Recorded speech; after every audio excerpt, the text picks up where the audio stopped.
से षड़यंत्र खालामदोंमोन सरकारा आरो बेखौ जोङो दिनै मोनसे गाबोन मोनसे गावस्रालांजोबनानै जों गावनो गाव लोरबां जालांदोंमोन।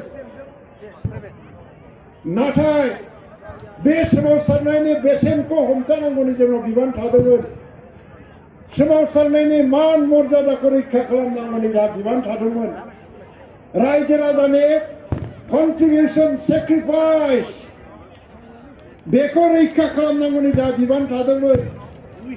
दिनै जुदि जों सुक्ति खालामनो हायामोनब्ला हयतोबा गाबोननिफ्राय जोंनि सोमावसारनाया आरोबाव लोरबांसिन जालांगौमोन।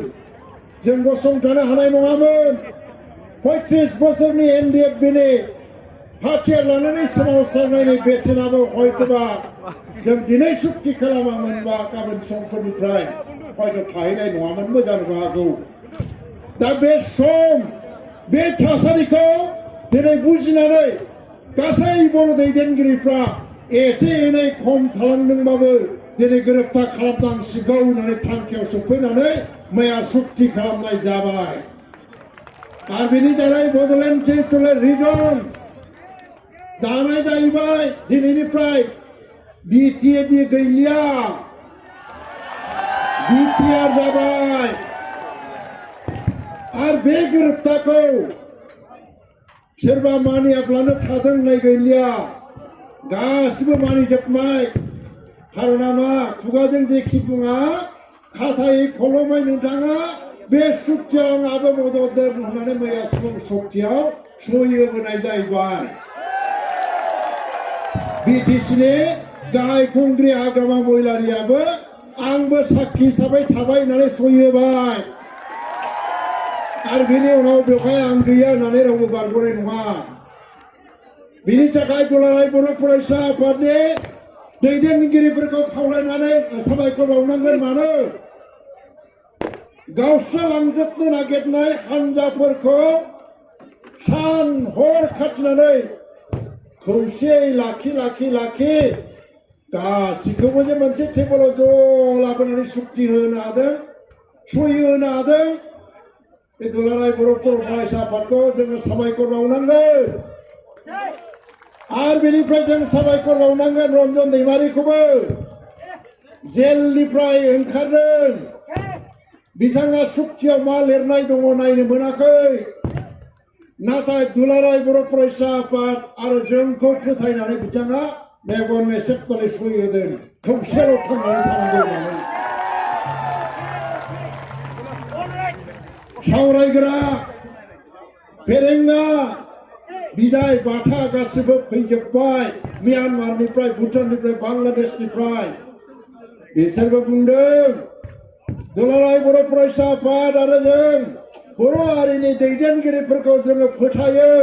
नोंथांमोना जेराव सहि होनो थिनो जों बायनो होगोन, होदों बिथांमोनाबो।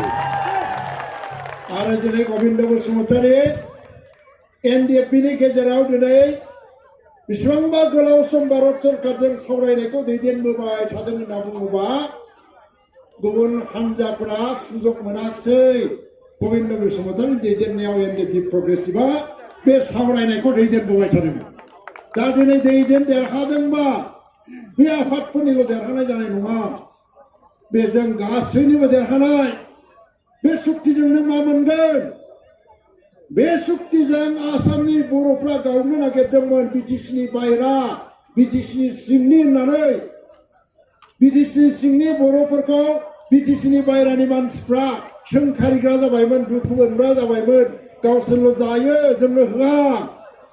नाथाय बे सुक्तियाव बिटिसिनि बायरायाव थानाय बर' मानसिफोरनि डेभेलपमेन्टनि थाखायबो बर' कसारि डेभेलपमेन्ट अट'नमास काउन्सिल दानाय जागोन होननानै मोनसे सुक्तियाव जोङो भारत सरकारखौ गनायथि होनो हादों।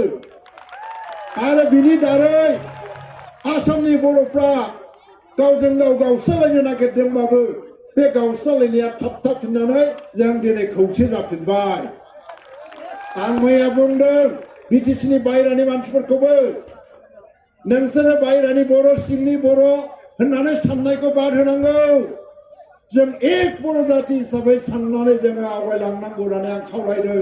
बिथांमोनाबो बुंदों जागोन आदा, दिनैनिफ्राय जों एक बर' हारि होननानै खौसेयै खामानि मावलांगोन बिराद गिदिर देरहासारनाय सेन्ट्रेल इउनिभारसिटि मोनदों मा मोनदों बेथ' बाथ्रा आलादा मेडिकेल कलेज मोनदों बे बाथ्राया आलादा नाथाय हारि खौसेथिनि थाखाय जाय सुक्तिया हारिखौ खौसे खालामनायनि मोनसे लामाखौ दाबाय बेनिफ्राय देरसिन बाथ्रा गैया रायजोफोर बेनिफ्राय देरसिन बाथ्रा गैया गाबोन NDFB रिहेबिलिटेसन मोननांगौ केस उइड्र जानांगौ जेलाव थानायफ्रा गनांगौ बेनि क्ल'जआ बाहाय दंजोबो गासिबो लिरजोबनाय दङ भारत सरकारा मावनांगोन इभेन जायफ्रा दिनै रन्जन दैमारि बिदाय बाथामोनखौ लाबोनानै जेलनि साजा होनो गोनां जाहैबाय आयेना बुंदों नाथाय भारत सरकारा बुंदों जिहेतु शान्ति सुक्तियाव फैबाय जेला बिथांमोननि साजाखौबो जेसेबां हायो एसेबां खमायनो नाजानाय जागोन होननानै बुंदों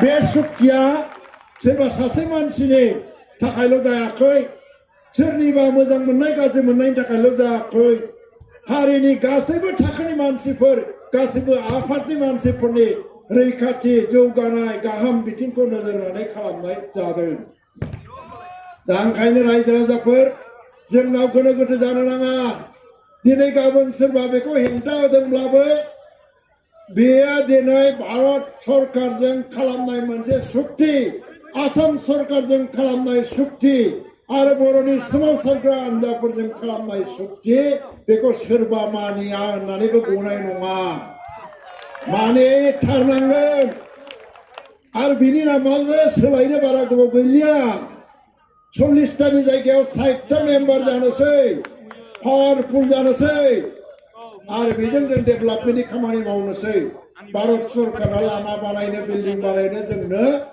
1500 कोटि टाका पेकेज हरनायनि बाथ्रा बुंदों बेजों जों डेभेलपमेन्टनि खामानि मावनोसै दा बे सुक्तिखौ रावबो गनायाब्लानो थानो हानाय नङा